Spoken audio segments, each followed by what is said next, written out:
Pasal mengenai hakikat hati dan ruh. Adapun pertanyaanmu apa hakikat hati? Syariat tidak menjelaskannya secara panjang lebar kecuali dalam satu ayat. Dan mereka bertanya kepadamu tentang ruh. Katakanlah, ruh itu termasuk urusan Tuhanku. Al-Quran Surat Al-Isra, 17 ayat 85. Karena ruh merupakan bagian dari kekuasaan ilahiyah, yaitu dari alam al-amer, kuasa perintah Tuhan. Allah Subhanahu wa Ta'ala berfirman, "Ingatlah, yang menciptakan dan memerintah hanyalah hak Allah." Al-Quran Surat Al-Araf, 7 ayat 54.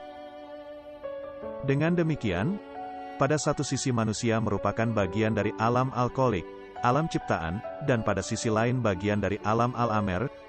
Segala sesuatu yang bisa dikenai ukuran panjang lebar, kadar dan mekanisme adalah termasuk alam al-kholik.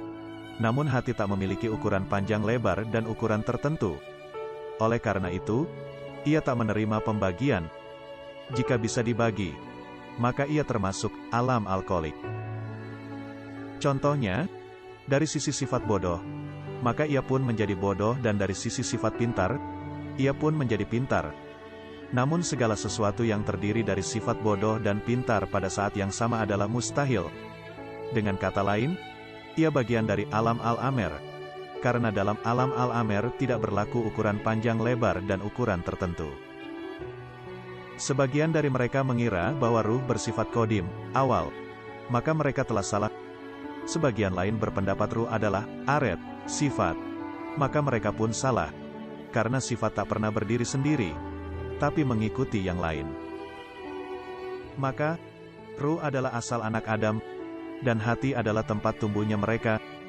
Jadi, bagaimana mungkin dia adalah sifat? Sebagian golongan mengatakan ruh adalah badan jasmani.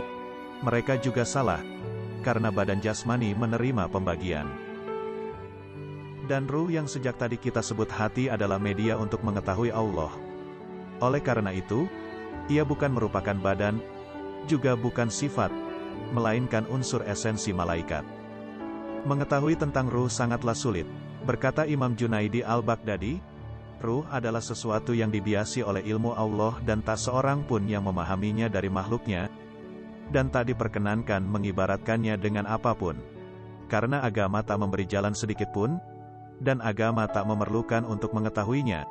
Sebab agama esensinya adalah kesungguhan, mujahadah, sedang marifah, mengetahui, adalah tanda hidayah, sebagaimana firman-Nya, dan orang-orang yang berjihad untuk mencari keridaan Kami, benar-benar akan Kami tunjukkan kepada mereka jalan-jalan Kami.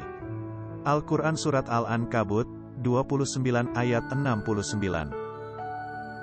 Dan barang siapa yang tidak bersungguh-sungguh, ia tidak boleh membahasnya atau mencari hakikat ruh. Dasar utama dari mujahadah adalah mengetahui tentara hati. Karena manusia jika tidak mengetahui seluk-beluk kemiliteran, ia tidak dibenarkan untuk berjihad.